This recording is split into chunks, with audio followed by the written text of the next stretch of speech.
All right. Good evening, everyone. The call just started being recorded right now, and I'm so happy to see us here. Eager to continue our learning and practicing. So I'm having some messages. Some people already took excuse that they have an exam tomorrow. I have some people who came to my inbox to take excuse that they won't be present, but they'll make sure to watch the recorded session and carry out the assignment. It's important that even if you're not here, you take your time. Even if you're here, that you take your time to go back to the basics. Go back to the recorded session. There are things you think you're not good at yet. That's why the recorded session is there for you, right? So I think we'll just start. I don't think Inenna is available now. So 001, you can take charge of our chats so that people who have issues joining the call or anything you can help them out, right? Meanwhile, I'm expecting your questions. So far I've not seen them. So if you're having any issues or whatever, please drop them in the chat. I always take my time to go through the chat once in a while. So drop your questions and I'm sure that I'll touch them. So we'll quickly start for today. Please confirm that you can see my screen. Can you see my screen? Can you see my picture moving? Yes. All right. Yep. All right. So just like a quick recap of what we did, I think in the last class we just basically treated how to do data transformation. Is either you call it data transformation, data cleaning, data wrangling. All of them are the same terms that is used to refer to the act of removing inconsistencies from your data. Because in the real life scenario, the data is never going to be clean. There are going to be inconsistencies because it's real life. Everybody's not the same. The way you enter your data during a survey is not the same way somebody else will enter. So that is the reason that you clean your data. And as a data analyst, 80% of what you do is to clean your data. There are consequences when you don't clean.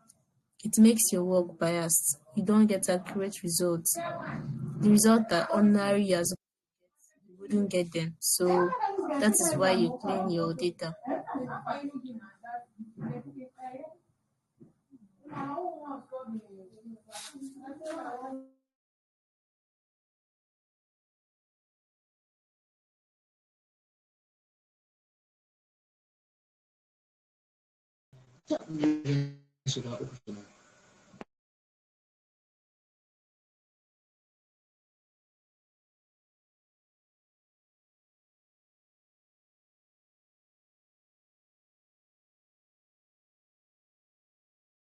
dole ina gani zai fi dacewa a ce na zama prefect na ɗalibai. Alright, so the last time we talked on how to clean and transform your data sets. We specifically touched numerical data sets. I know why I splitted it into numerical, text, and dates because these are the most occurred things. Either your data set is number or it's text, that's string, or it's dates.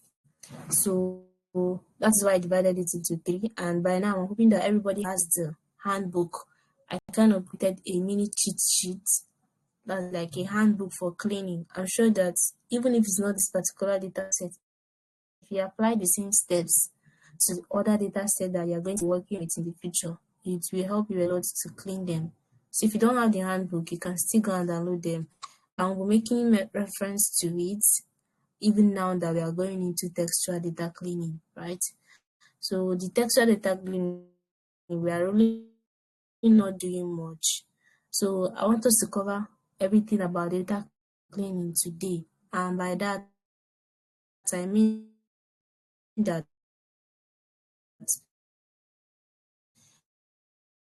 Once we are done with text and dates, I'm going to introduce what is called Power Query.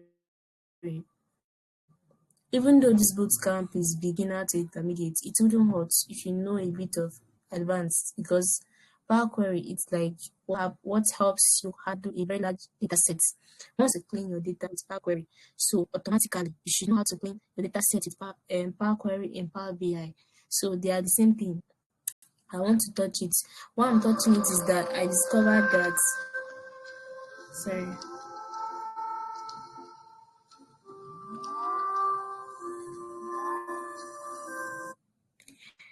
okay, sorry about that. So what I'm touching it is that this is our week 2, which we are supposed to start with data cleaning, but then we've already started. So since we are on time, like we are on track, we might as well cover part, right?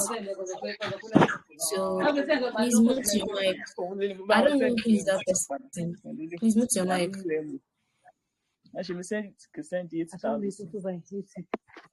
Who is that person? Please mute your mic. Mute your mic.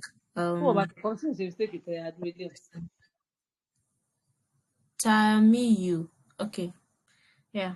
So always mute your mic so you don't disrupt the class. So go quickly into it. Let's go quickly into it. So now, you will help me to identify the rows that are textual. Remember, I told us in the beginning that most times columns that are not going to be aggregated will treat it as text, it as text and not numbers, because we are not going to be performing any cleaning, like any calculations on it. That's mean of aggregation, sum, division, multiply, and all of that. So first thing is this first name, right? First name, you can agree with me that is textual. Even this transaction ID is textual. How and why? It is a mix of characters. Once it's strictly not numbers, it is textual. Once it contains number, letter, signs, or whatever, it is textual, because you cannot convert it to a number. So this is like in textual format. So first of all, if I click on this transaction, and I believe you can see my cursor. When I place it over here, I'll check this tab. It's showing general, which is okay. That's what we want it to remain at. So at any point, if you want to change your data, the data type of a data set, you can do them here to number, currency, accounting, short date, long date, time, percentage, fraction, and so many others when you click this more, right? So we're going to leave it in general because that's what we want it to be, a text. And right now, if you look at this table, it's really not it's more like not a table compared to what I have here. I think this is what we've been working with, right? I just duplicated it. So this is what we are working with. Or is it this? All right. I think that, yeah, this is it. This is it. The data cleaning part. Because I can remember that we've changed our data set to a table. We've done so many things. So this is what we are supposed to work with. Yes. Right. So over here, you can see that we added this SN in the last class by ourselves. So if you don't know how we did it, you can go back to the previous video. How do you use flash fill, right? We use flash fill for this. Now we'd say that we want to leave this as a text, so we'll leave it the way it is. And over here, I can click this drop down. This thing helps you to filter or sort. So it helps you to take a visual look at the data sets you have.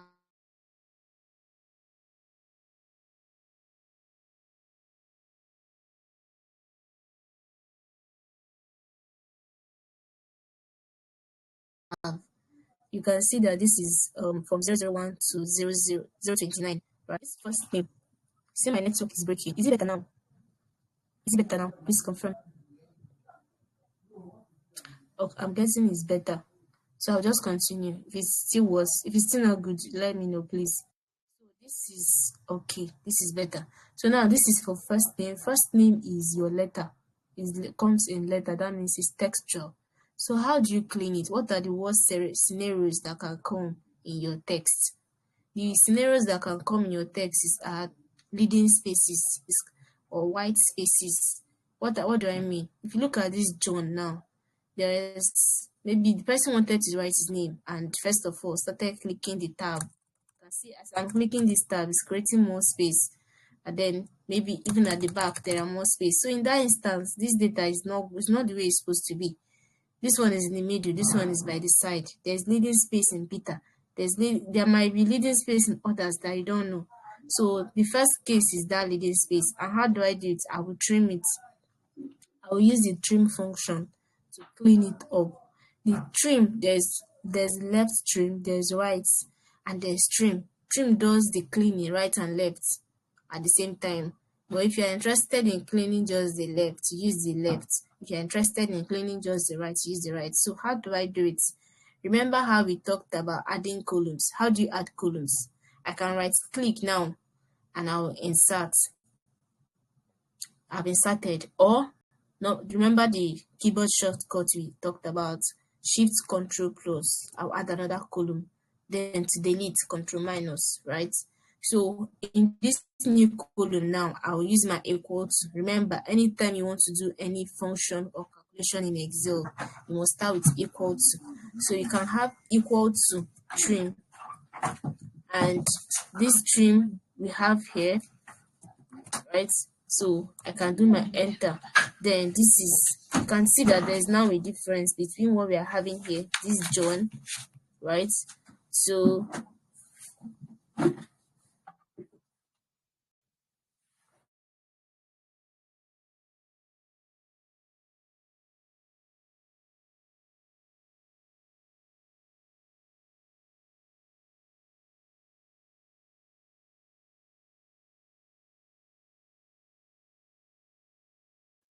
alright guys, so you can see that there is actually a difference. All the leading spaces has been trimmed off. There is no space before John and there is none after it. So this is how it should be. Now remember what I told you, that because we use the formula here, if I click on this cell and I look at the formula, this is the formula bar. Remember, this is the formula bar. The formula that we use is appearing beneath it. And this can be very tricky when your mind is not there and you're doing your normal analysis. If I press something that will scatter the whole formula. So anytime you write a formula and you get your final result, the best practice is to copy it and paste as values. We also talked about this thing in the last class. So what I will do now, I can copy my final result I'm having here by using my Control Shift and the down arrow. Now it is highlighted. I will copy, that's Control C, and over here in the original one I can right click.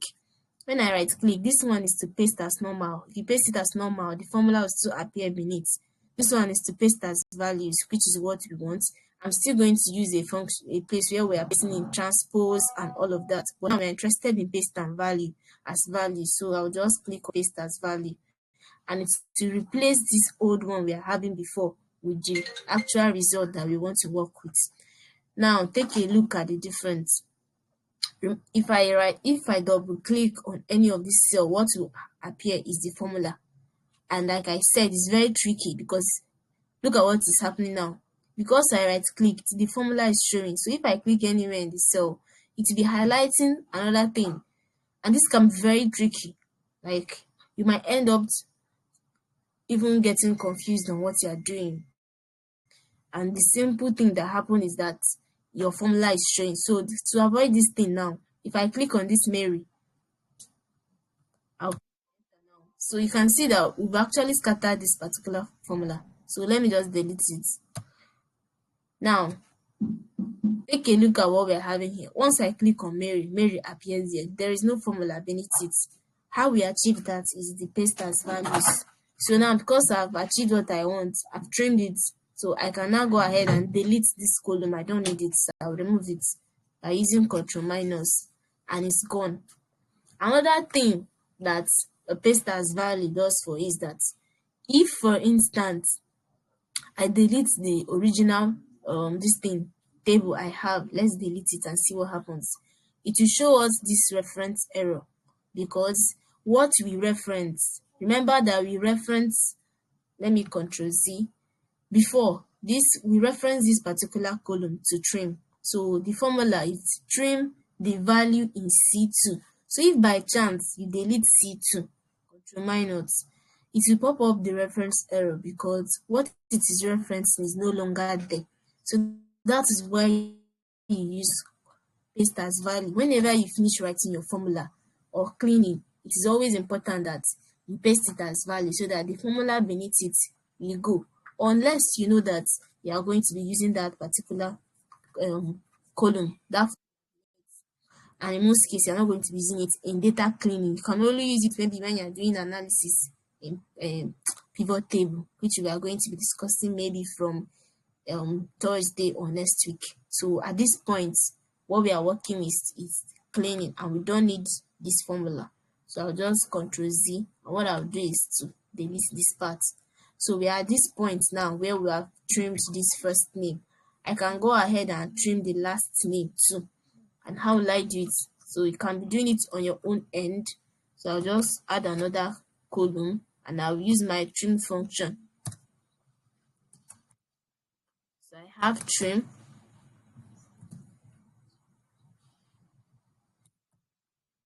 right? And I want to trim here.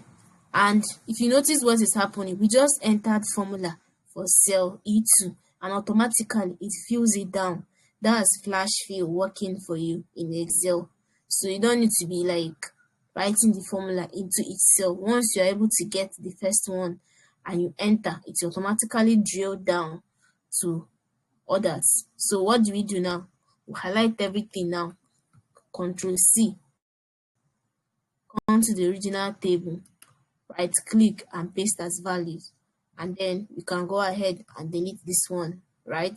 So we've cleaned the first name, we've cleaned the last name. Good. Now the next thing is are we okay with what we are having here? No. Most times people start their names with small letter. I might decide to want to write Mary, and then I'll start with small letter Mary. Another person might want to write the same Mary and start with capital letter. Another person might want to write it and write everything all in capital. Others might write it all in small. So you see that there are different variants and variations, and we don't want that. We don't want everything to be consistent in a standard naming format. And a standard naming format is that everything, your name should start with capital letter. Every other thing should be small letter. So how will you do that? How I can do that? I can still do it here. Control Shift Plus to add a new column. And then there is something that is called proper, there is lower, and there is upper, right?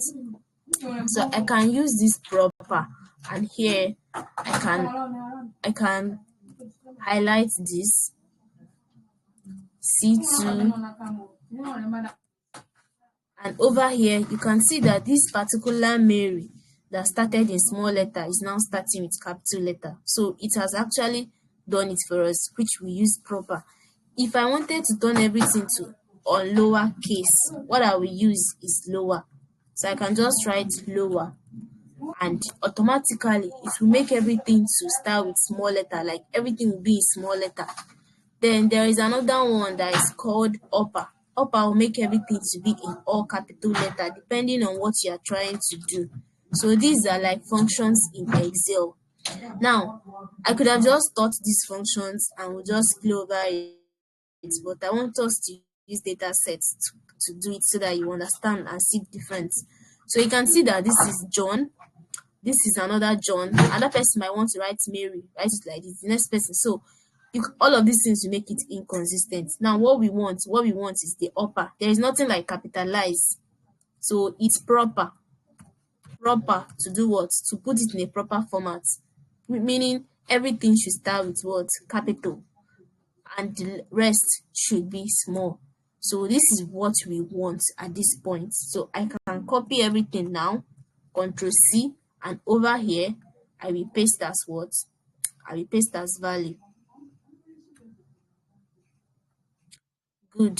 So we can still now delete this, but I will not delete it. I want to still use this particular column to do proper for the last names. So let's change the reference. So now the reference will now be what? Instead of C2, which is our first name, will be changed to E2, which is the last name, because that's what we want to clean now. So it will be E2. So we made everything to be proper for E2 now. So the same thing, I'll copy it, and over here I can paste it as value, and it will I can go ahead and delete this one. So now we've achieved two things. We were able to trim all the leading spaces, both right and left, and we'll be able to make use of the text trimming function, proper function, upper and lower. So I believe that we understand that part, right? If you understand, please comment that you understand before we move on to the next part. If you understand what we are doing, please comment. All right, so you understand. Very good. Nice. Okay, trying to understand. Please, if you don't understand, ask your questions. I'm sure that somebody can help you out, because this one is very explanatory, right? So now there's something I'd like to do. If you have a question, do you have any question? Please go ahead. Okay, no question. So the next thing I want to do is that what if I want to merge my first name and last name to form the full name, right? I want to have a column of full name. So the first thing I'm going to do is plus. Now, I'm using Excel 2021, so I don't know if your own Excel is going to have the concat function. If it does not have, I'm still going to show us a manual way you can write the formula, right? So I can use the concat by saying concat, and it will tell me what I want to concat. So the meaning of concat is join things. Like my name is Loretta, and there's my surname, another name is Uche. So I want Uche and Loretta to be in the same sentence, or to be merged together, right? Like write it as my name, first name and last name in the same place. So concat will join them, right? So I can now say, it's asking me now, what do you want to concat? You can concat as many things as you want. So I want to concat C2 and what again? D2. These two things, and then I will enter. So you can see that what we just did now, it's actually joined the both of them, John Doe, but you can see that we are having a small issue. Now there is no space. Normally, if you write your name, if you write John, there's supposed to be a space before Doe, right? So there is no space between them. That's because we did not indicate that there should be space. So how do we do that? We can come over here, and in between these two, after C2, you can use your quotation mark, double quotation mark, put a space, another double quotation mark, then comma, and then click our enter, and you can see that it has created that space for us. So to create space is double quotation mark and the space in between. I hope I hope I'm moving at a very good pace. I'm not too fast, right? So that's how you like concat. So now I have my full name column. So over here I can rename this column to full name. How I did it is just by double clicking on it, and then I'll highlight it and rename it to full name. So this is the full name. Nice. So our this is our full name, right? So the next one now, it's this phone number which we've handled. The next one is where you live. We handled phone number in the last class, and if you go through that our handbook cheat sheet, you can see how we cleaned the phone number, how we use if function, nested if function to clean the phone number. So try it out if you have not. And then we have this where you live. Where you live is the address, right? So how do you clean it? It's actually clean, but I just want to like point out something. There's something that is called split. So we just did how to combine. What if you want to split? How will you do that? Okay, Nigeria, the country, to be I want to split between street, country, and state. How will I do that? So how I'll do that is I'll just highlight the particular column I'm interested in splitting. I'll go to my data tab, right? There's something that is called text to columns. So in this text to columns, I'll click on it, and it's asking me, choose the file type that best describes your data. How do you want to separate them? I'll say I want to use delimiter, right? So when you use delimiter now, it's telling you preview of selected data. This is how our data looks like. And when I chose delimiter, let's see next. So what happens next is telling us what's delimiter. Delimiter is like what mark, what do you want to use as a separator? Is it tab? Is it semicolon? Is it comma? Or is it space? Or is it others? So in my case, it's space, right? It's space that I want to use as my delimiter. And it said treat consecutive delimiters as one. Can leave that place unchecked. Then it's telling you the text quantifier. So you don't really need to bother yourself with that. What you need to understand is why are we using space as the, why are we not using comma? Why are we not using semicolon? Why are we not using tab? So if you look at the address, it said my screen is paused. Is it only from your own end, or can every other person see what I'm doing? It's paused. Okay, I think that's something that Telegram does. So I'll just go back. So I'll just cancel.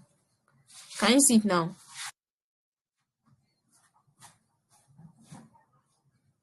Okay, I think you can't. If you're with your system and you're doing it with me, I think you will be able to see that part. I'm thinking is what Telegram does. Network is not friendly. You It's have working now. okay, you can see it now. All right.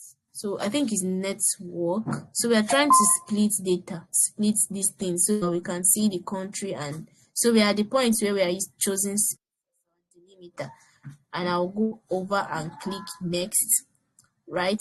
So now it's telling us that what format do we want, text, data. We'll just leave it at general. And what is the destination? Where do we want it to appear? Because now, before you start doing this thing, you should know that if you look at this address here, we have the street name. We have Lagos, Nigeria, right? So if we are dividing this thing by space, automatically it's going to create extra 3 columns. How? After 12, there's a space.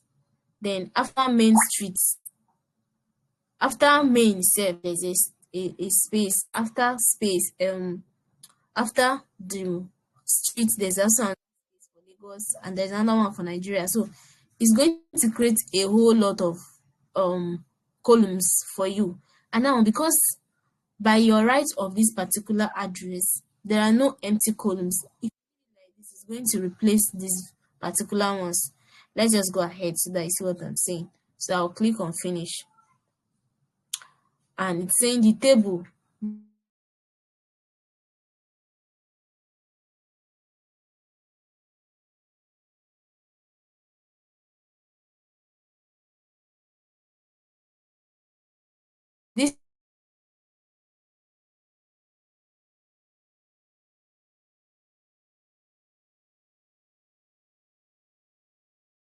This table inserted rows into your worksheet.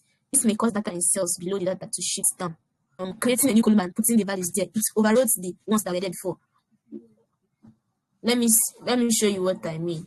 After this particular column of where you live, let's go to this one that I was working with before. So after this thing, you're supposed to have products, category, price, quantity, discount.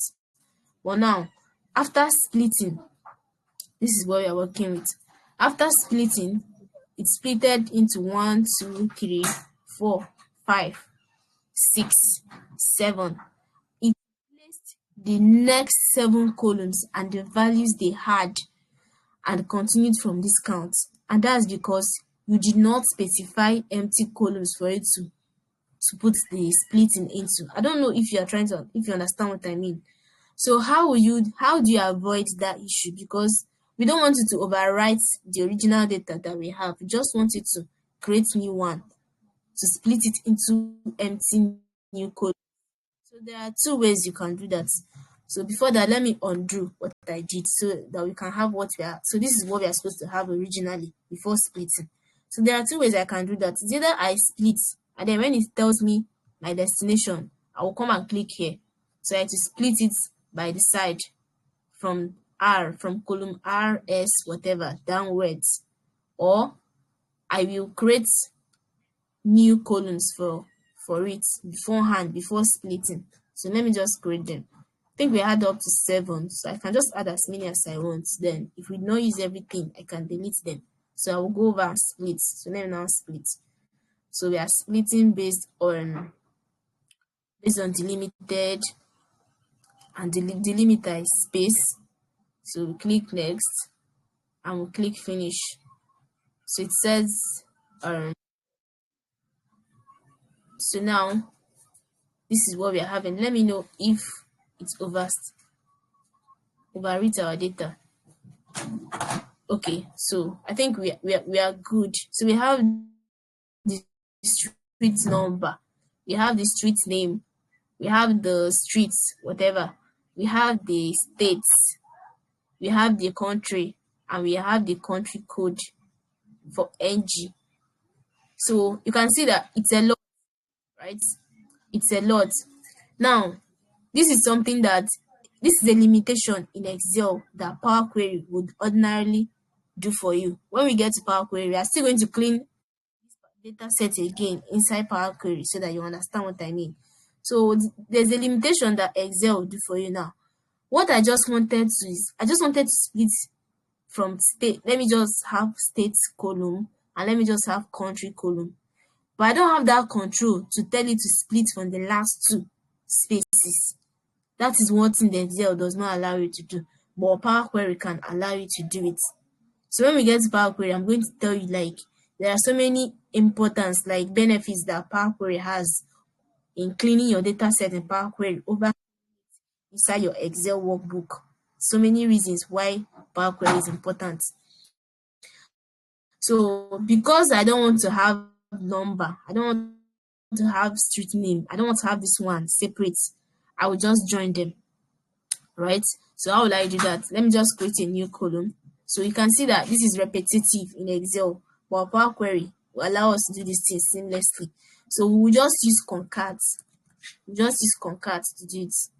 So it's telling us now, what do you want to concat? I want to concat this.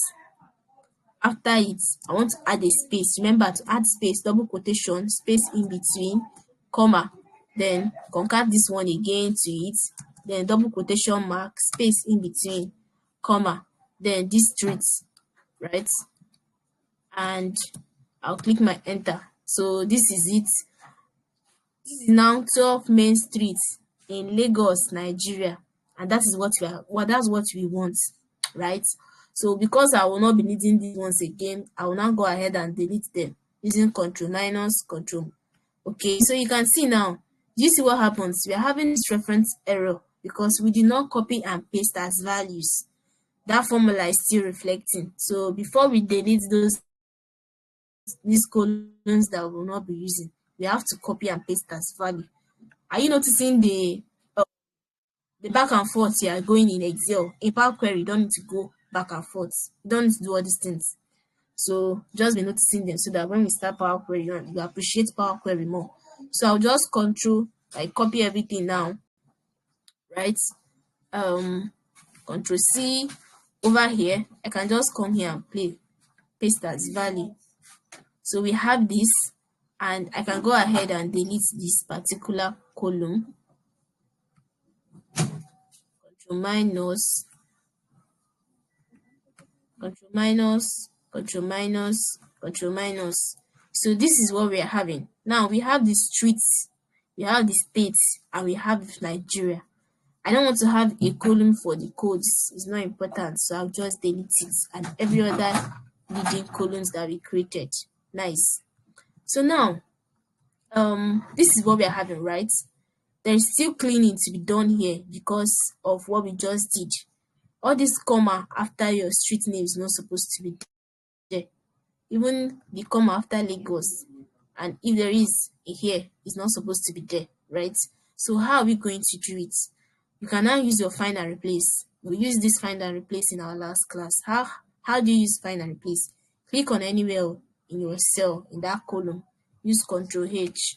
What are we finding? We are finding comma. What are we replacing it with? We are replacing it with nothing. So you replace all, right? And so we have to highlight everything. Control H. So we replace all. So now it's all done. We made 31 replacements. So it has replaced everything. So I'll close it. I think we are okay with this, what we are having here now. The last thing I want to do for this particular column is use another find and replace for all the spaces where there are missing values, like there is no data written in it. I want to replace it with unknown, meaning that the person did not write their address, which is unknown, because don't you ever leave your data, the blank cells, don't leave them blank. Either you delete. Remember, we've treated how to handle missing values. So for textual data, I can use unknown because there is no way you're going to know the person's address. So you are still going to use Control H. And what are we looking for? We're looking for blank rows. So what do you want to replace it? You want to replace them with unknown. And I'm going to replace all. So it says all done, that we've made 10 replacements. So I'll click OK and I'll close. Okay, this is not what I'm having. So I want to delete from this row down.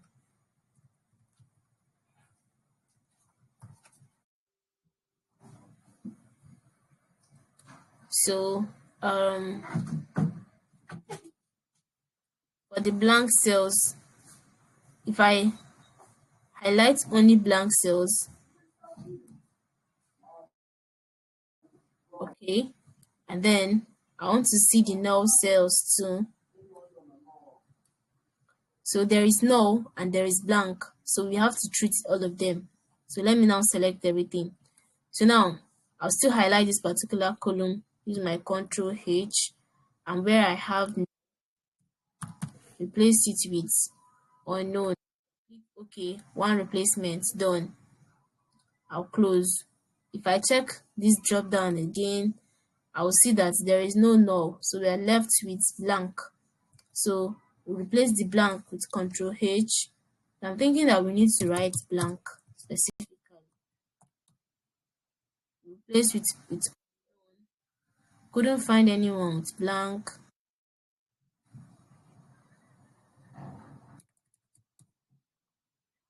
So replace everything. All done, 10 replacements. We close. So it's still creating additional rows beneath, which is not what you are trying to do. So I'll just come back to that later. So now let's find and replace the commas for this particular place and rename it. So over here I can rename this particular one to just streets, right? And for here I can rename it to what? States. And over here I can rename it to country, right? So I can use my find and replace here. So we are finding comma and we're replacing it with nothing. All done. We do the same thing for here. We find and replace everything. So you can actually highlight all of these columns and find and replace at once so that you don't do it one after the other. So I think that settles for that particular one. So we're able to know how to split data and how to merge columns, right? So I believe you can confidently do that. Now for this case, now another thing is, that there are things that your formula cannot really do for you, that you have to look out for on your own. So over here you can see that this is meant to be Port, but it cuts and enter this particular column. So what can you do? Just cut it, and here you can either you cut it or you delete it. And then since Port can simply just write it. So now we have Port and the country is not specified, so you can still leave it as unknown. Or since you know that Port is inside Nigeria, you can then write it as. So these are things that when they say have domain knowledge, it also helps. If I did not have domain knowledge or know that this is meant to be Port, I wouldn't know the best way to handle it. So this is another case where having domain knowledge. So now we'll go over to how to handle other columns. I believe that by now you should be able to treat this other two columns, how to handle them. Notice that they are still needing spaces. I can just insert a new column, Control Shift Plus to trim it. So I have trim, and this. I can select it. So it has trimmed it for me. Now just copy it, and over here let's paste as values. Good. So we can do the same thing. Instead of trimming that particular one, let's trim for the categories. Category is L2, right? I believe you are following. I'm trying to be fast because now we've done this, so it shouldn't take us time. So I'll just copy everything again, and over here I'll paste as values. Good. So now we've trimmed, and I believe that there is no inconsistency. So I can simply just delete that particular column that we use for trimming, and think we are all set for the cleaning of this, right? So there is another row, that's another column that we have as text. So we have here, we have card, cash, transfer, like payment method that the person used. So how will I know if there are consistencies? I'll just use this my drop down and look through them at a glance. So at a glance, I'm seeing that credit card, debit card, credit card, cash. So you can see that people who wrote credit still mean credit card. Those who used so the only thing we want to see is either card, cash, or transfer. Every other thing should be categorized into all of this. If it is credit card, it should be categorized into card. If it is debit card, it should be categorized into card. So we don't want to be seeing variants of card, so that it will not be confusing, right? So how do we do it? We can still use our find and replace. So I'll just use Ctrl H, and here I want to say that anywhere there is debit card, anywhere there is debit card, please just replace it with card. I want everything to be on the card. So it made one replacement. It has done it. If you want to check whether it has done it, if you go over here and click the drop down, you will not see anything as debit card again, meaning it has been replaced. You can still do the same thing for credit card. So anywhere there is credit card, then you can find a it has done it too. Then if there is an instance where it's starting with small letter, if there is an instance where the card is just written with small letters, please replace it with the card that is starting with capital letters. So little things that when you do, you think it doesn't matter, but it matters. So we had 10 instances where people started their card spelling with small letter, and now we replace it with capital. So we have consistent card. The next thing we'll tackle is the cash side. So let's tackle the cash. So if there are cases where there are small letters in cash, replace everything with one that has capital, and click it made 8 replacements. Then we'll do for transfer. If there is a place where there is bank transfer, right, we just replace it with transfer. Replace it with transfer. So if there is bank transfer, just replace it with bank transfer. We are doing all of these things so that consistent. It made 1 replacement. Then if there is an instance where someone write transfer and started it with small letter, please correct, make sure that it is replaced with capital. So it made 8 replacements, and I'll click OK. I'll close. Now I'm believing that I'm having something that is very consistent now. So now I have another one that is saying mobile money. So how do we classify the mobile money?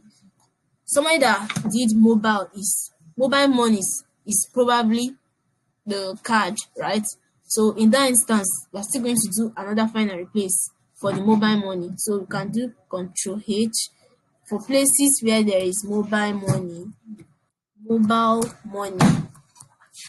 Please replace it with card. Made this replacement and we close. So now when I put my drop down, I have card, cash, credit, transfer. So this transfer is still supposed to be under credit because so far is not cash.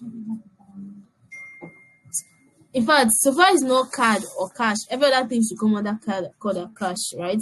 So it depends on how your data is structured and the payment plan that organization has. So I think we've understood what the points I'm trying to make here. So we can just leave it as we have now, right? Are we following? Are we following? If you're following, type that you're following. If you're not following, also indicate following. All right. So I'm just trying to make this cleaning as basic as possible. After this class, you're going to be given an assignment to go to Cargo. I'm going to specify a particular data set that you should download and clean by yourself. And you should be able to do it if you follow the step-by-step process that we are doing. Even if you see something that is different from what you are doing, it's going to be very minimal. And that's actually very good because it helps you to make more research and not just hope on what we are doing in the class, right? So for this pending, it's still the same thing that we did in cash and transfer. So I will just click on this drop down to look at different cases of things that we need to do. So we have paid and pending. So is either the transfer went through paid or it not go through pending. Now we have this case of pending where the pending is not spelled correctly. The person wrote pending instead of the INL. So we just need to find and replace it. So we just use the find and replace, and it's just some Control H. So the spelling that we actually had there was capital PEND, and I have ILNG if I'm not mistaken, and then the normal spelling is just meant to be pending.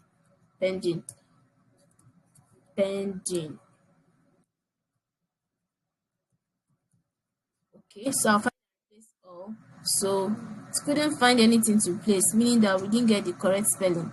So I'll still go back. And I have PENDILNG.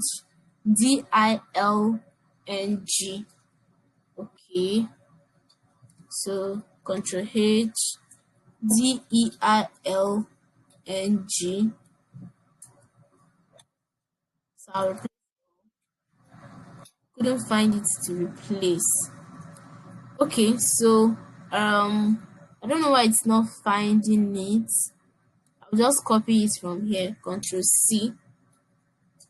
I'll do my find and replace it again. Control V. Okay, so I guess I was not spelling it correctly. So now it has done the replacement. So we can now close, and over here, if I hit this drop down, you can see that we just have pending, right? So now if you look at this thing, I also noticing that there are like this pending now is written with capital PE, then others are small. This one is written in all capital. This one is written in like so many spellings. So what can we do? We can just use the proper function, make it proper, and highlight this. So it has made it proper now. So I can just copy from here, Control C, and over here you can paste as values, right? And then you can go ahead and delete this column. So I think now that our data is quite clean to a very reasonable extent, right? So that is the cleaning. The last thing we want to handle is your dates. For the date type, how do you clean your dates? So when you come to dates, there can be so many inconsistencies in your dates, right? And we just like put this drop down to see the date format that we are having. So we have so many inconsistencies. We have a case where somebody wanted to write 07/31 2025 probably, or 2024, and wrote 202x. So in that case, you would just look at the date you are having and then just manually change that x to 25. And then this our date is quite confusing. It's in the format of month, day, year. Month, day, year. So what if I want to change the format to day, month, year, which is normal thing, the usual thing that we know, right? So that at a glance I can easily understand. There are so many ways you can do it, but I'll just use my keyboard shortcut. I will use Control 1. So if I press Control 1, it will bring for me this menu. And if I look through the menu, I'm having general, number, currency, accounting, date, time, percentage, all of that.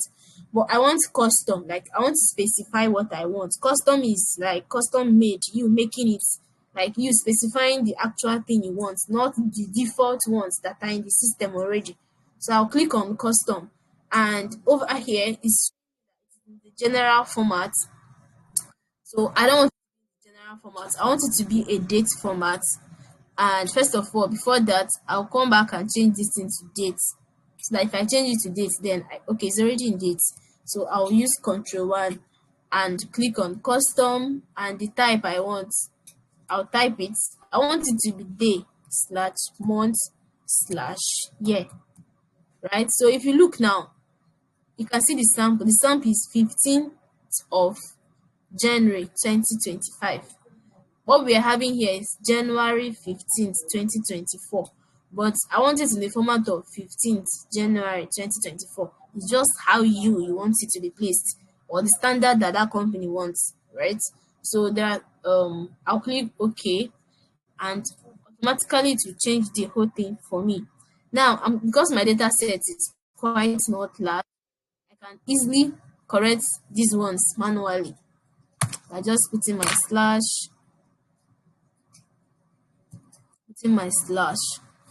or I would have used my find and replace, right? Okay, let me put it back the way it was, because if this data set is large, you wouldn't be using your hand to delete. So you can just, so find and replace is something that is very, very helpful. You can see how many times you've used it.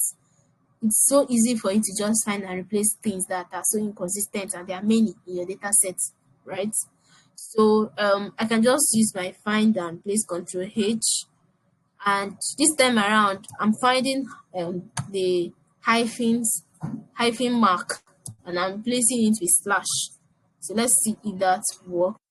So now it made 4 replacements for us. So we click OK, and if we close it now, you can see that this part where there was hyphen, it has changed it for us, right?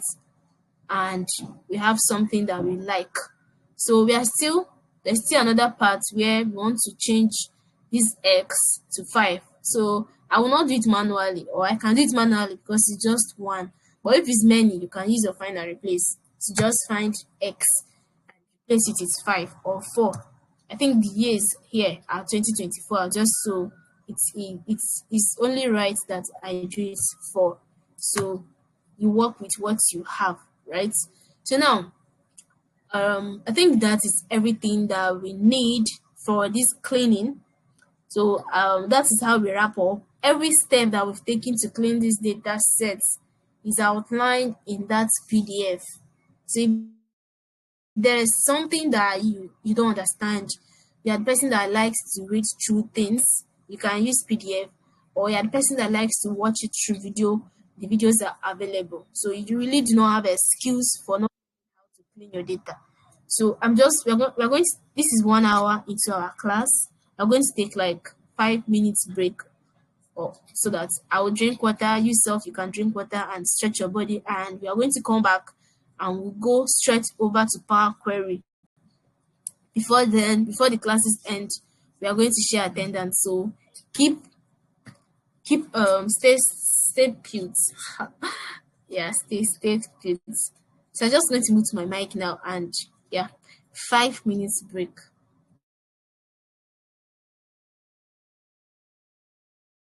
And yes, if you have questions, you can drop it in the chat. When we come back on the break, we'll treat the questions before we go to Power Query.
ẹ wọ́n lè sáré bá yín gbé lórí ikú pọ́ọ̀sì yẹn láṣẹ tí máa mi wo ráìsì yẹn.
a ní kò sóorun rárá lónìí.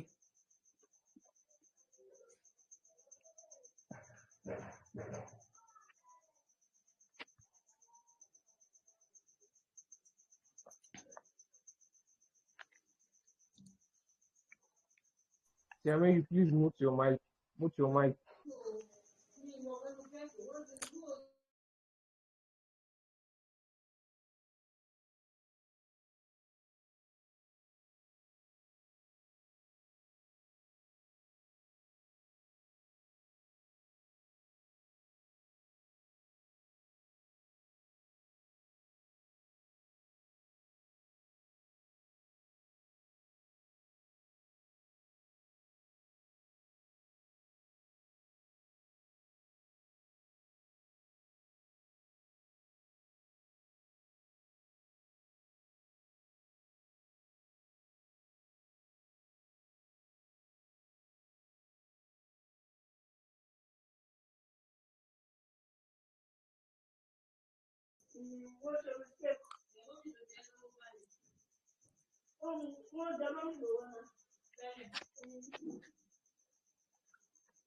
ṣé mi ò tí ì sọ ni.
Okay, guys, welcome. Um,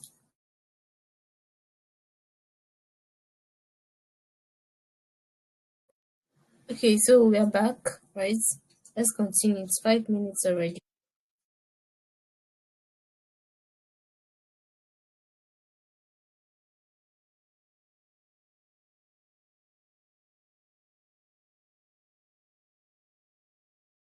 So quickly go into using Power Query to achieve the same effects, the same cleaning that ordinarily people use Excel to do, right? Okay. Um, just give me a minute to plug.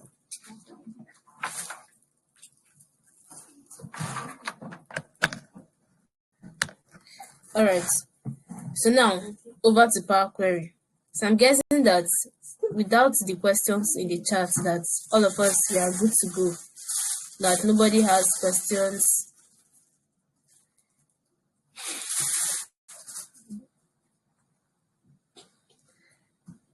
So I'll just create a new sheet, a new workbook rather. So Control N to create a new workbook. Can you see my blank workbook? Can you see a blank No. workbook? Please. Okay, that means I will need to reshare.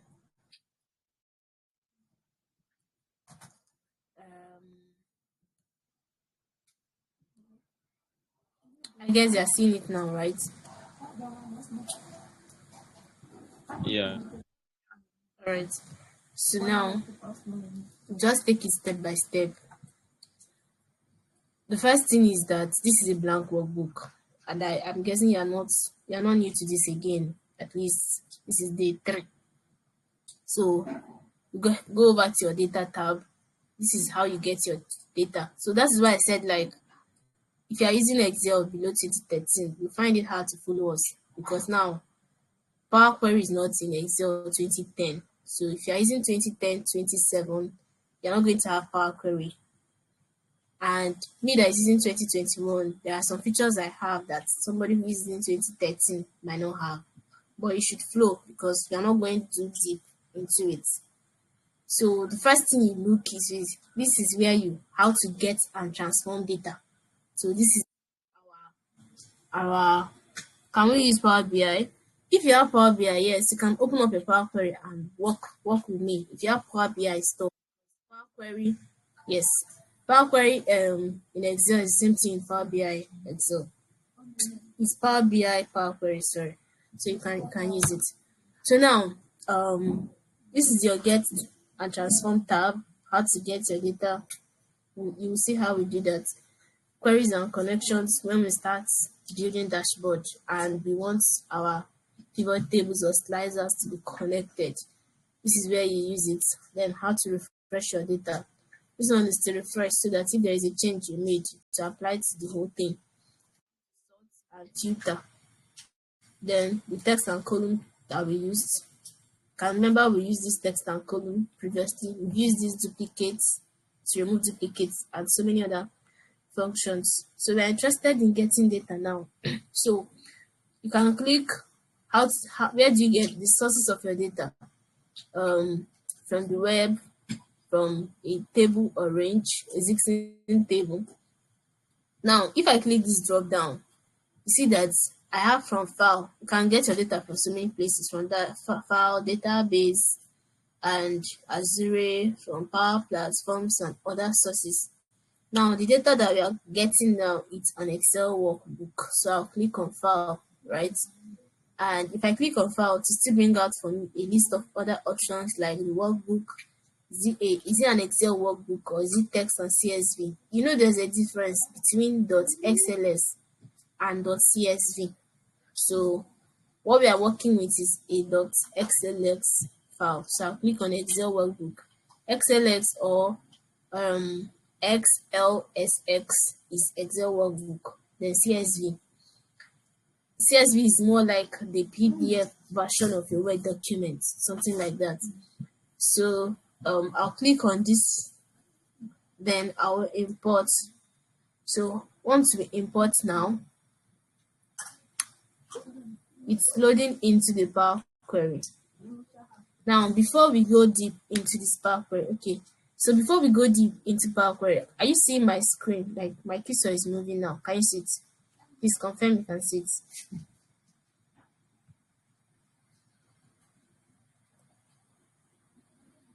Please confirm that you can see my screen.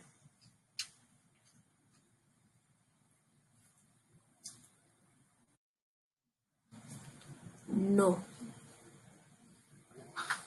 Okay.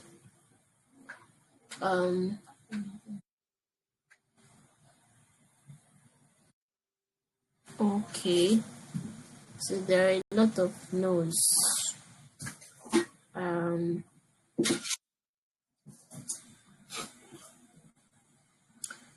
Okay, I'm trying to rectify the issue.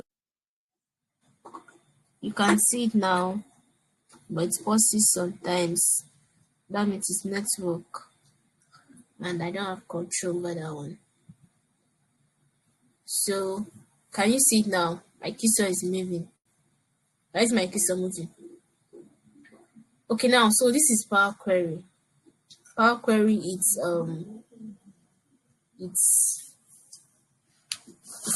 where you like clean your data. Number one of the reasons is that you're working with a very large data set. I've heard that Excel is limited, that it cannot contain millions of. If you have like a very large data set, that it lags. Right? That's a very true and correct statement. If I have large data set and I'm doing my cleaning, all this cleaning that we did previously, you can see that it was layering up on top of them. If the data set you're working with is very large, at some point your system will start lagging, like it will be very slow, and sometimes it will not even move. Sometimes if you do a change, it will take forever to effect because you've layered a lot of formulas, a lot of cleaning, a lot of things inside the Excel sheet itself.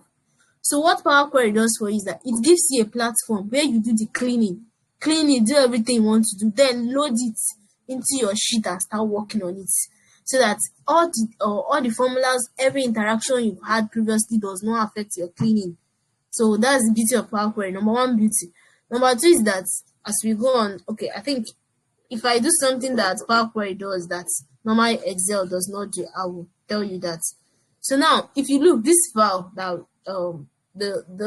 what we are importing now is the .xlsx file. So it contains so many sheets. It contains the data cleaning sheet, the logical function, the product reference, the sales transaction, all of that. Now, we want the normal, like the Excel sales transaction sheets that we've not worked. So you can click on any sheet that you're working with and to show you a preview. So this is the preview, right?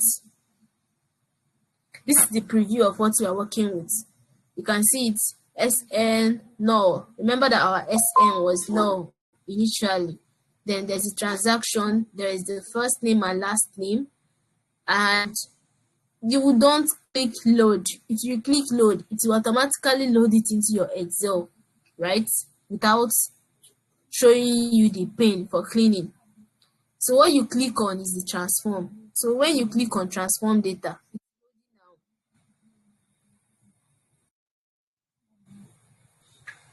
you can't see my screen. I really don't know why.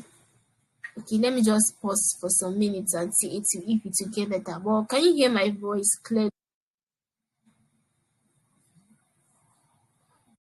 It's actually okay. You can hear my voice, but you can't see my screen because the I'm showing Power BI and Power Query is showing up now. Can you see Power Query now? Like it's distinct from the normal Excel. My cursor is moving. Uh, yes, ma. The yes is it referring to the voice or that you can see? We can hear you, but the screen is not moving.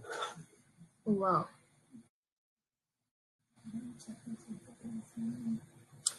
Um, how do I rectify this? Okay, just give me some minutes and let me see if there's something that I can do about that.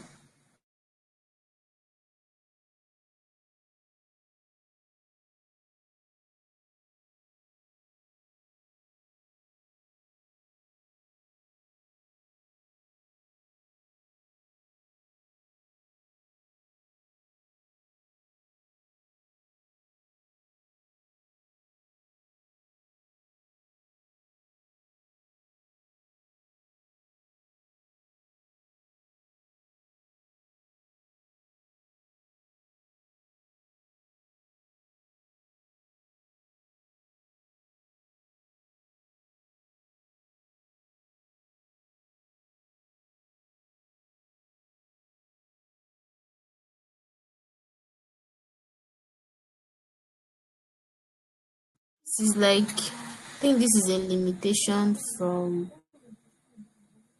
Telegram. I'm trying to navigate around this. Okay.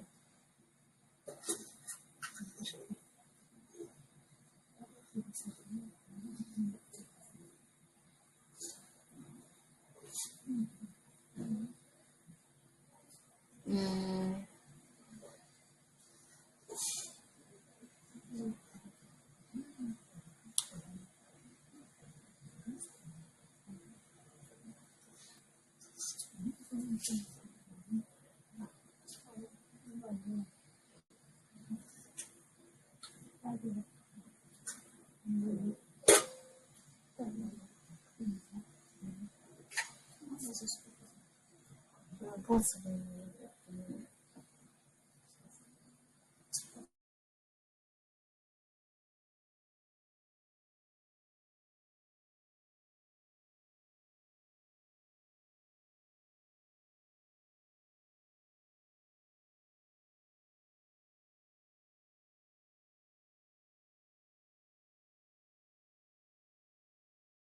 okay.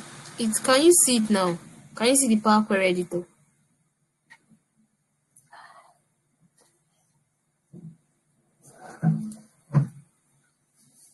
Can you see the Power Query editor now?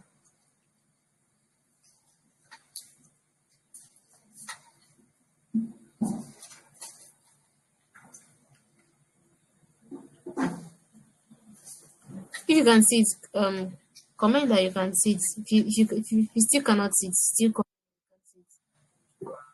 Okay, not yet. Okay. Yes, that's I think I know what is wrong. Whenever you open a new pane from Telegram, this happens. Okay, so since that's the issue we're having with, I would have to postpone the Power Query class so I can find a way to for us to do it. And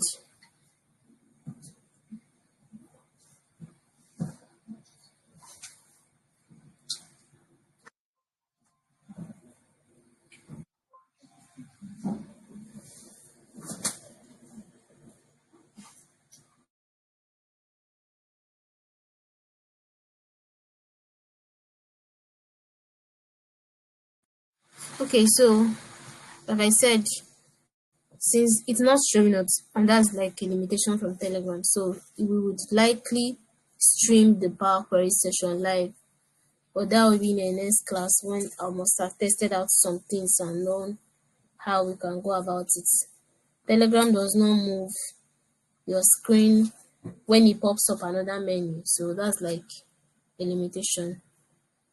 And in the absence of that, since we can't continue with that, do you have like any concerns so far that we should treat while I go through the stuff and see how we can use the remaining minutes of our time? Do you have any concerns, any questions? You can drop them.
Okay, can you still hear me? So can I use the voice chat? I wouldn't be able to listen to the voice now because I'm speaking.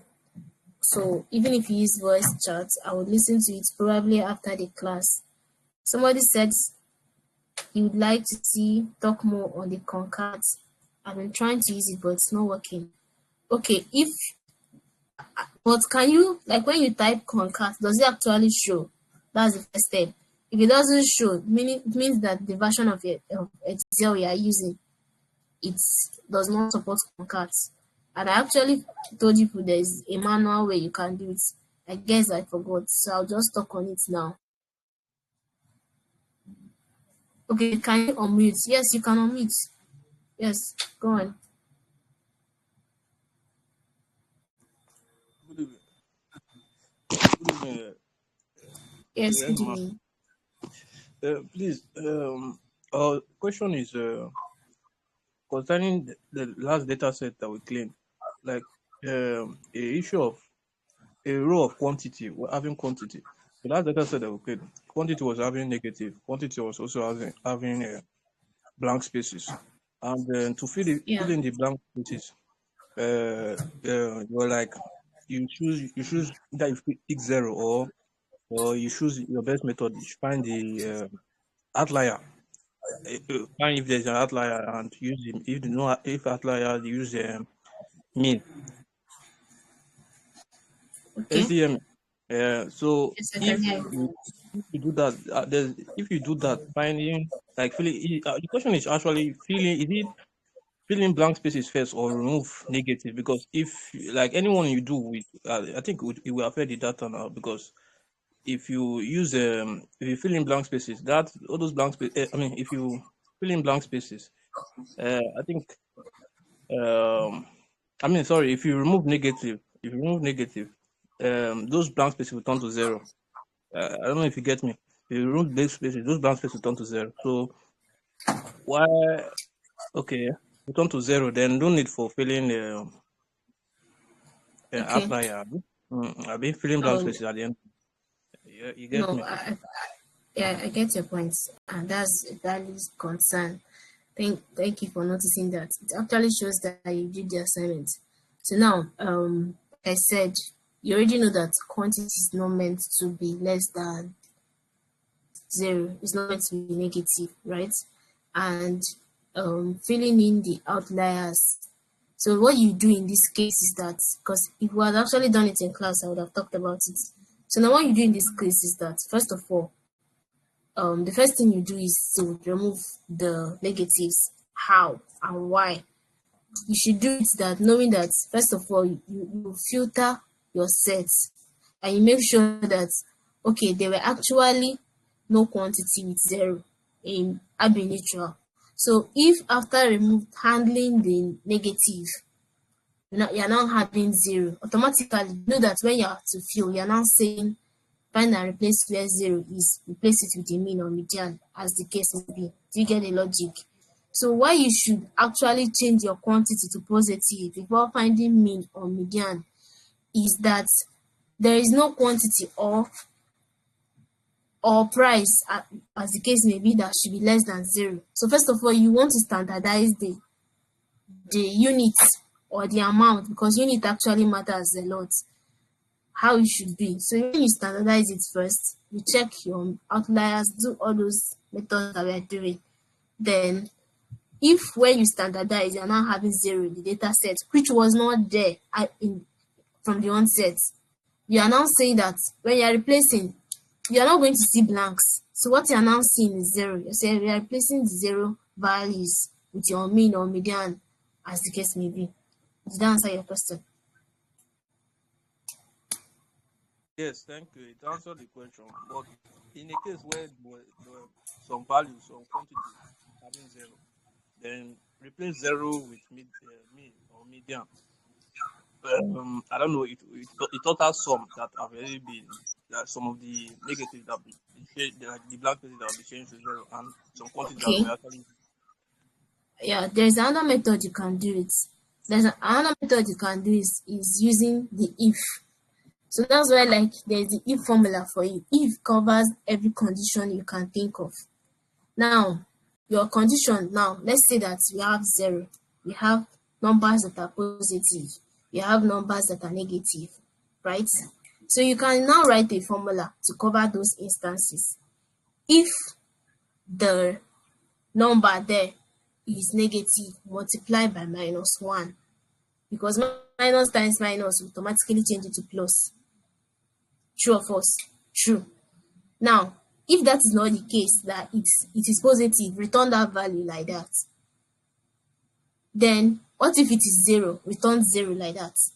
So in that case, now you're handling those three cases. If it is minus, multiplied by -1. If it is not minus, just bring the value back the way it is, right? And every other case, maybe zero, still bring it back the way it is. So your if statement will cover for that particular instance.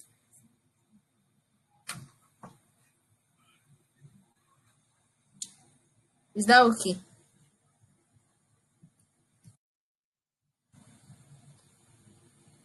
All right. So that's a very wonderful question from you. So I like that question. If it shows that you're actually learning, and these are practical things you're going to see, because the inconsistencies might come in so many ways, and you want to make sure you're treating them rightly, right? So yes, thank you for that. And I believe every other person got the question, because the question was not just for him, it's for all of us. Did we get the point he was trying to make?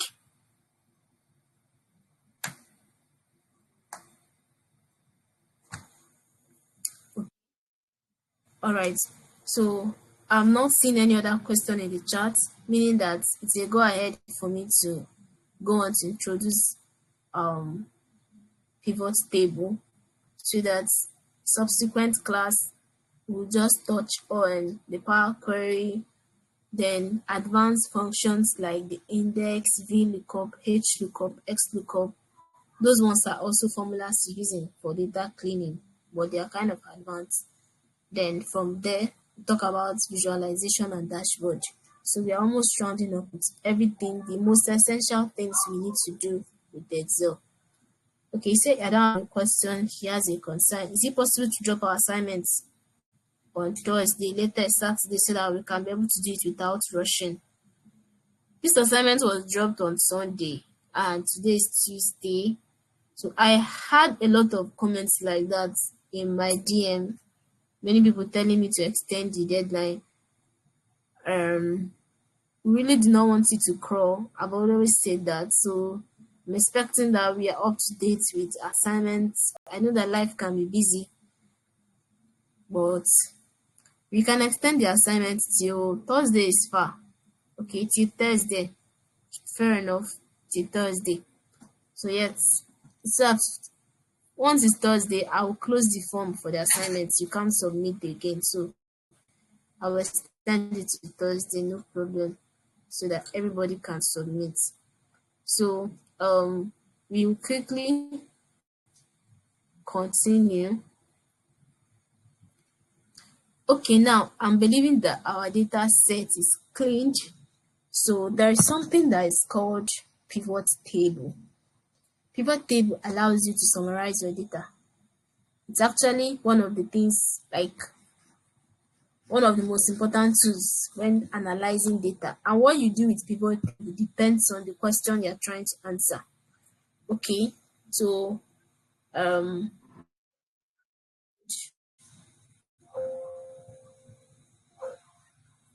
come in, something is wrong. I need to close this Power Query editor for me to be able to access the workbook. Okay, so I'm believing you're seeing my cursor moving, right? Right? Confirm.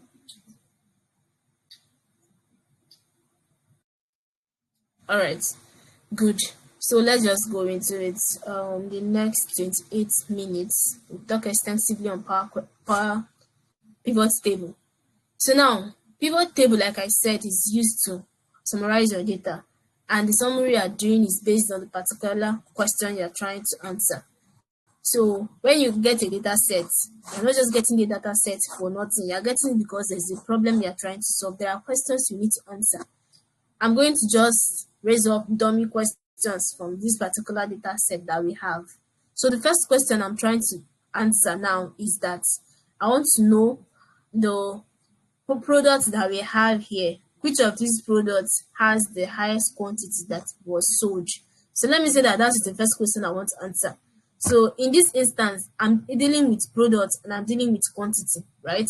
So I've not really standardized this my quantity. Let me just do that quickly because I didn't do it in the class with you because I wanted you to do it by yourself. But since you are going to be working with it now, I will just do that.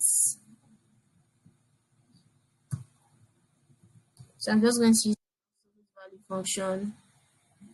Products not showing any table.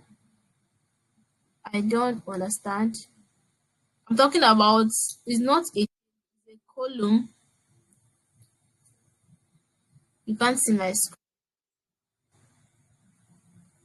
The screen is still blank. Oh my god. I'm really so sorry for all the glitches what's in today's class. I don't know how that is possible.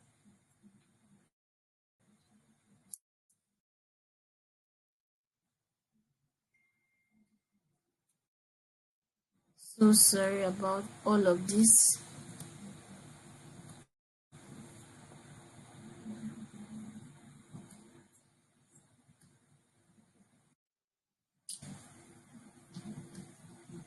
Check. Are we good now? Are we good? All right, good. So, like I said, what you do with pivot table depends on what you're trying to, the question you're trying to answer. So, like as we try to understand pivot table, I'll be creating dummy questions that we can try to answer using pivot table. So the first question is that how many products do we have, first of all, right? So how do you insert pivot table? I'll go to my insert tab. There's pivot table, there's recommended pivot table. You know this thing about recommended pivot table is like AI in your Excel that recommend for you what you should put, but we're not going to use it. Every other thing here, it's relating to how you can format your, this is charts, which we are going to talk about during data visualization section. So I'll just click on insert pivot table. If I click this drop down, it's telling me they want to insert it from this table range or from an external table source. So I'm interested in this table range. I'll click OK. So once I click OK, because I set this table range, automatically it will highlight the table. So I don't have any business with this particular side. So it's now telling me choose where you want the pivot table to be placed. You want it to be placed in a new worksheet or an existing worksheet. Maybe if I've created like a worksheet that I want my pivot table to be in, I would have clicked existing worksheet. But I don't have, so I want it to be in a new worksheet, and I'll click OK. Good. So now this is what I'm having, right? This is my pivot table. So I have filters, I have columns, I have rows, I have values. Now for values, only numerical values, like things that can be aggregated, are here. What do I mean? So now I'm answering the question of product and quantity, right? So this is products. I'll drag my products to my rows, and it will list for me the different products that this particular shop has, right? So these are the products. Now I want to see the quantity that was sold for each of these products. So I will drag my quantity to the value section. Remember, value only takes in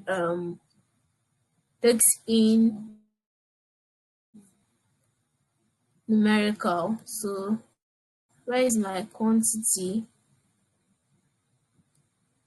So I guess this is my quantity. I didn't rename it, the one that is cleaned. So I can now see that these are my products and these are the quantity that are sold. So I can just rename this to quantity.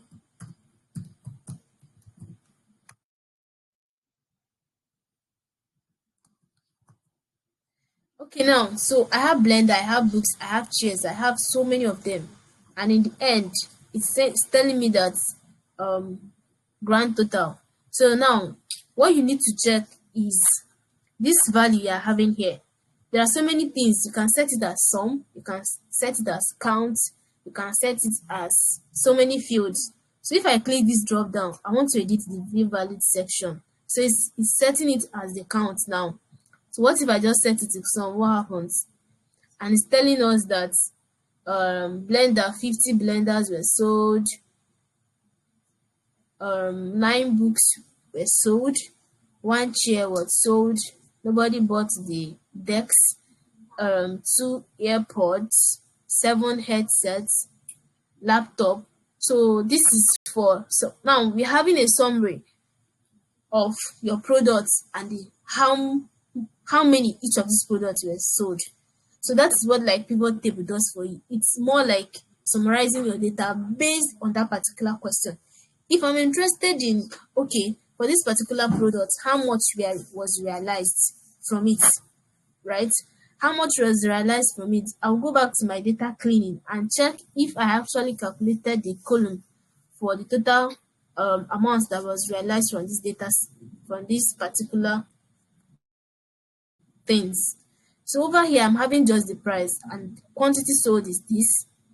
So, but if I'm to calculate the total price that was generated for this particular electronics, it should have been 859 times 2. So you will need to calculate the particular, do a calculated field column. So I'll just copy what I have here first, paste it as value.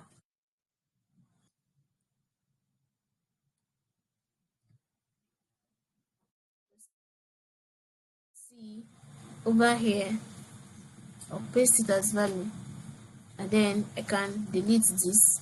So I can go ahead and do a calculated column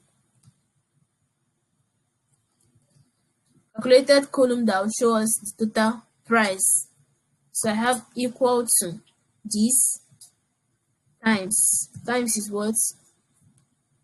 Asterisk. So now it has calculated. So this is like the total price. believing that we are following because I think we've done calculated yield before, so shouldn't find it hard, right? You get how I did the calculation?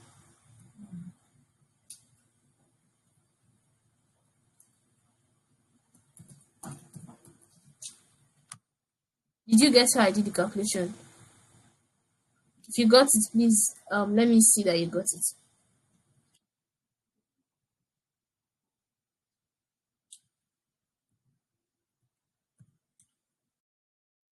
No, please come again. Okay, if the unit price, okay, some people got it. If the unit price of a product is 851 and the person bought two quantities, automatically the I don't need this column, so I can just delete it. If the unit price is 851 and the person bought two quantities, now how much did the person pay? The person should pay, it's a simple math, this times this. That's what we did, right? So I can still copy it and try to paste it as value. So now I pasted it as value so that we don't have that formula in between. So there is something that I'm seeing a value error here, which we will need to address because you're not supposed to see it. So the value error is that over here we are having something about two pieces. So that PC is what is making the formula to pop an error because it could not convert it. So in that instance, it's something you would have just handled and it would have corrected that. So we've handled that case. So now this is like the total price that the person should have paid for this particular product. Now there is a discount of 0.1%. So if there's a discount of 0.1%, we want to know, this is the percentage, we want to know in price how much it will be. I'll just add another column, right? So the first thing is total price. If the unit price is this, you bought two quantities, this is the price that ordinarily you should pay. But now, this particular company is on promo, and for this particular product, this particular customer was given a discount of 0.1%. This is the percentage. We want to see it in price. How do we do that? We just simply write this times the unit price. So for each particular product that he bought, he will minus 0.5 from it, right? So for this particular client, you are giving him a discount of 850.5 naira. Now, what is the actual money he should pay? What is the actual money he should pay? The actual money he would pay will now be total price minus the discount price. So in that instance, you are still going to do another calculated column, which will now be this equal to the total price minus your discount price. And in the end, this is what the customer ended up paying. So in the end, this is what this customer ended up paying for two quantities of electronics, right? Please come again. Okay, so let's take it one by one. We just did some calculated columns and we are calculating based on the analysis that we are supposed to do. So first of all, I have a question that is asking me that how much was realized, or okay, what if we have a question that's asking us that which customer bought the highest products from us? In that instance, we will need to do some calculated, we need to featureize some data. That's the correct term to use in data analysis. Data featureization, or you're trying to extract more information from the data you already have. So the first thing you need to do is to understand the question that you are asked and know what exactly to do. So in this instance, we had price, we had quantity, we didn't have 1, 2, 3. We had discount, we didn't have this one and we didn't have this one. So if a unit of a product is sold 851 naira and the person bought two of those products, it's a simple mathematics. Automatically, the person will pay 851 times 2. You did get that part. That's what we did here. and we did copy and paste as value so that we disable the formula that is beneath it. That's why you're not seeing the formula under it. So now this is the total price that ordinarily somebody who bought this particular product should pay for, right? Now, what if this is on promo, down promo, and depending on their criteria, they decided to give this particular customer a discount of 0.1%. So if they are giving him a discount of 0.1%, this in percentage, what does this 0.1% translate in naira or in terms of currency? Because you will need to know that for you to be able to minus it from the original price. So that is the calculation we did here, right? And to do that, let me just rename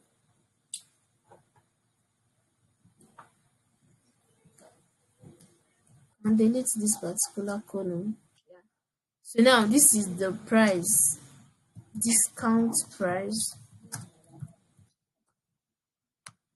So this is the discount price. Okay, are you following? Person that asked the question.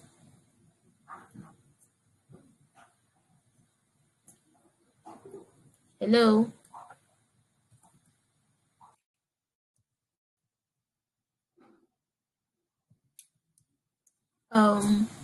I didn't get your name. Are you following? Like, do you get up to this point?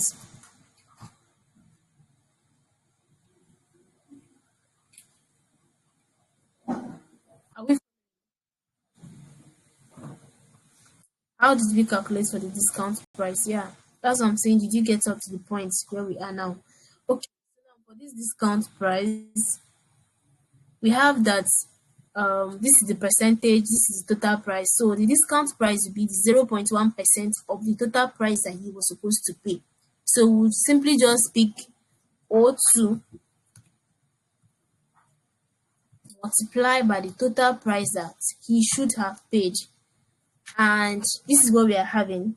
So he was, for this particular person, instead of him paying 1,781 naira, we decided to remove a total of 170.1 naira from the amount he was supposed to pay originally, and then he would have to pay us this particular price. So these are calculations that you actually need to calm down and check if your formula is correct, right? So you have to think it through. What is 0.1% of the original price that he was supposed to pay? Now, what we did before that, we did 0.1% of the unit price. Now, that will not reflect that he bought two quantities. So that's why, like, that particular formula would not work. So when you write your formula, you actually need to, like, calm down and check if this particular formula is doing the right thing I should do. Else, you are making a huge mistake. What we are interested in is 0.1% of the actual price he was supposed to pay for a particular product. Remove it for him. That is our promo to him, right? So 0.1% of this amount is 170.1.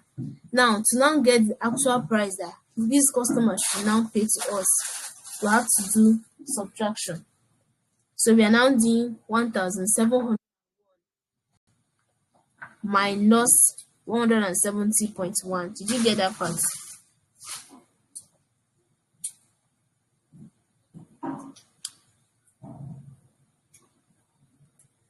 Hello, if you got it, indicate that you got it.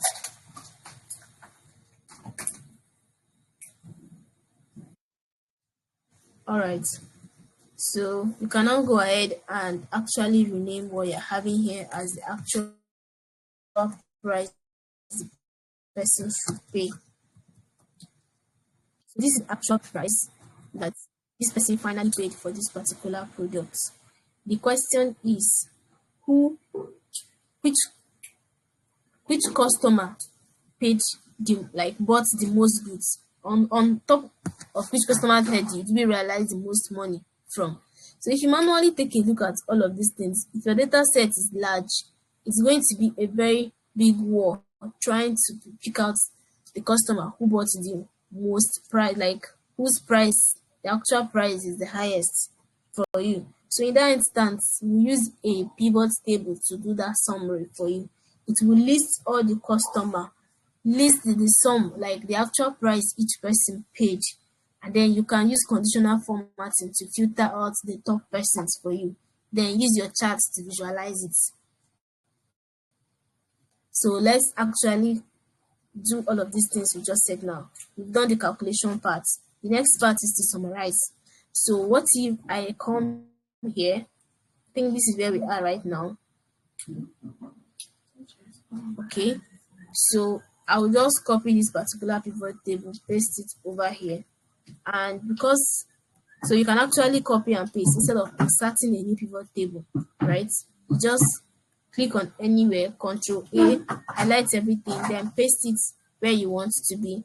And to remove this particular field, I'll just drag it up to here. So now, I can also remove this particular one. So now, this is now empty. What are we interested in for this particular question? We're interested in the name. So let's say that we have the first name here, or we can use the full name since we created a full name. So this is the full name. All the people who came to our shop to buy something. These are the people. And then the actual price column.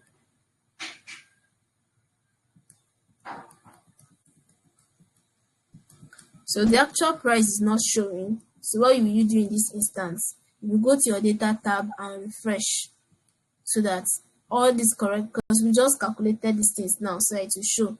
So now that we've refreshed, we go back and see if it is now showing. So you can see that it appears here now because we've refreshed. So whenever you do some things and you come back to use it, it's not showing, you can actually refresh the whole data so that your changes will affect. So we can drag this actual price to here, and we're interested in the sum, not the count, right? We're interested in the sum, not the count. The sum of what they bought. So now this is the sum of what these people bought from us, and we can now use filter out the top 10 or top 5 buyers. So if I want to do that, I would simply click here, then right click, there is the sort. Sort is mean, how do you want to sort it? Is if they are by their names from A to Z. If I do that, it will simply arrange them A to Z, which is what it has already. Then to filter is means show me a subset of this data based on some conditions. So now we filter, and we filter top 10. So now if we click on, we are interested in the top 5 buyers, so we can just click on top 5, and when we click here, it narrows down to just the top 5. So you can see that Ahmed Bello bought this particular amount, he's the highest buyer, and Alice Johnson bought this, Blessing Okafor bought this, and just like that. So once you have this summary now, if we are to visualize this, and I didn't want to go into visualization, let me just show us what we're. This is just like an intro. When we get Power Pivot Table proper, we'll treat it synchronological manner, but just get the idea that your pivot table helps you to summarize your data sets based on a particular question you're trying to answer. We're interested in knowing the highest buyers of the different products that we have. So that is why we are using the name and the actual price. If you're interested in the actual price they bought, the quantity, you can still drag quantity down to this particular field. It can contain so many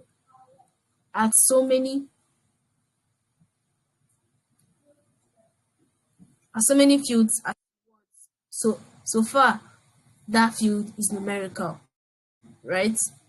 So I can drag my quantity over here, and it will show me that Ahmed Bello bought the sum of 1,000 goods.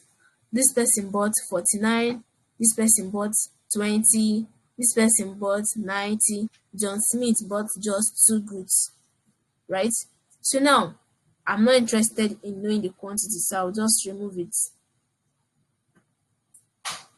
So what if I'm to visualize this? I'll go to my inserts and I will click on my recommended charts.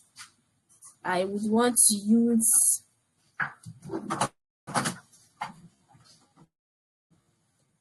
this.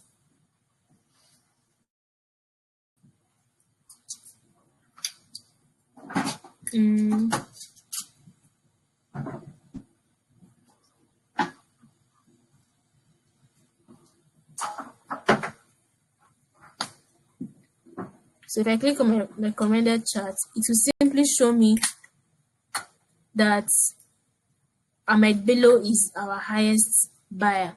So we've not reached the extent of charts, but I just wanted to like touch briefly on all of these things so that by next class we'll go deep into them. So I think by now we are done with data cleaning, everything data cleaning on Excel. And I would like to also illustrate what data cleaning in Power Query does. Then after that, we treat advanced functions like the VLOOKUP and XLOOKUP. So on your own, that's what we are going to be handling in the next class. You can go ahead and look over XLOOKUP, VLOOKUP, HLOOKUP. XLOOKUP is not available for, I think, from 2016 down. So you might, if you don't see it, if you're using 2013, 2010, and you don't see XLOOKUP, it's normal. The version does not come with it. But then there is HLOOKUP and VLOOKUP. So you can, on your own, take some minutes to learn on match, index, and so that when we start doing it in the next class, it doesn't sound strange because they are kind of a bit advanced. So that will just bring us to like the end part of this session for today. I hope we're able to grab one or two. If you have questions, please let's hear them with the remaining minutes that we have.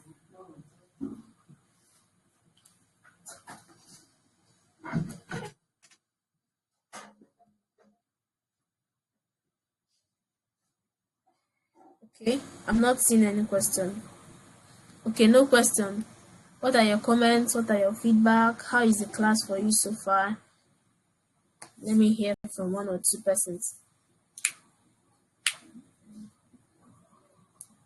You can unmute yourself and speak.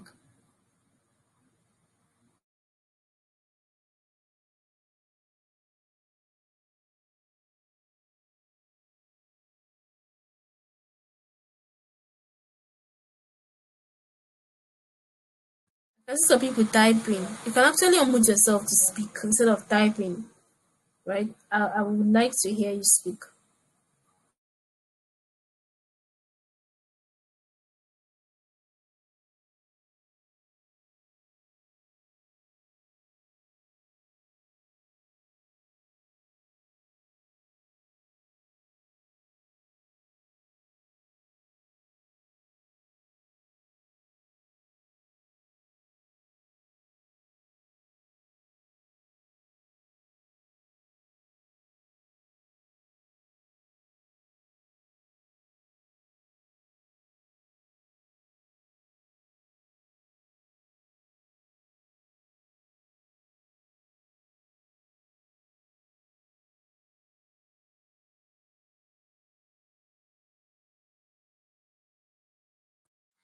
Okay, you're asking if yes, the class is recorded.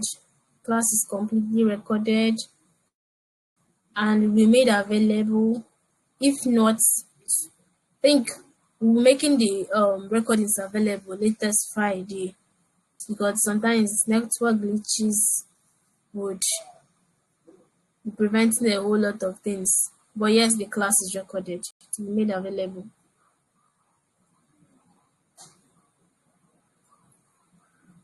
Okay, so I think that is all for today. So in addition to the assignments that will be coming up, yes, next class is Thursday, please. The same time. In addition to the assignments that will be coming up, the share your journey. I don't know how many of us are sharing our journey and documenting it on LinkedIn, right? I know that during our onboarding session, touched on a lot, but then some of us downplay the importance of building in public. If you don't tell people what you are doing, nobody knows what you know how to do, no matter how small. If you don't share your stuff, that little step you are taking, nobody knows what you are doing. So I enjoin you to share your work. You can take a screenshot of you in the class. That's how to do it.